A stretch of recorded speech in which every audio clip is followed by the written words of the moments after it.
here with Keith Blanks on Georgia Street to talk to him about the energy saving upgrade to his home, which had two things. It had solar panels, thermal panels, yeah, and a new boiler. Yeah, what temperature is the panel at the moment? Is it 100, is it? Yeah. 100 degrees? Yeah, I think so. That's boiling already, and it's only 11:30. So yes, that's creating all of our water heating. Yeah. So that water is basically hot all the time now, and you can draw it off whenever you need to. Yeah, that'd be good as great as boiling. So we've got a meter, an energy meter from British Gas, and it shows you what electricity we're using at the moment in the house at any given time. And at the moment it says we're not using any power from the national grid, but we know we're using electricity because the dishwasher's on, the fridge is on, it's probably got a laptop charging, so it's all the power now is coming from the solar panels fitted on the roof. So this is since we've had the solar panels fitted yesterday. This is average for the week before solar panels fitted, and now yesterday you can see on a nice sunny day it's dropped down to probably half the amount of electricity being used from the national grid. The rest is coming from solar. So this house is having external insulation fitted. Can you tell us why it's worth putting external insulation on a house? Presently in the current market, there's lots of buildings in the sort of solid wall insulation properties, this kind of typical building we've got here, that what we call underperforming, either hard to treat properties, and the government has a current retrofit program going on. So there's various things like the Green Deal and which is energy company obligation funding around at the moment to look at properties like this.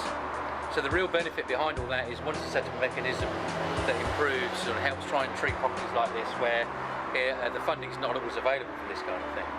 But in terms of actual insulation products, what we intend to do is put a sort of a wood fibre wrap envelope on the actual building itself. So we pretend like a tea cosy type scenario, if you imagine that, if you will. So we're going to wrap the actual building, and this will hopefully reduce the energy saving, reduce the energy bills of the actual property, and we can monitor that.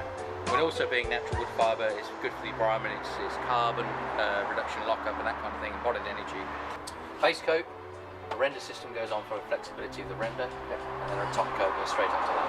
Okay. How will it affect things like all the sort of features? Well, we've got to work around that.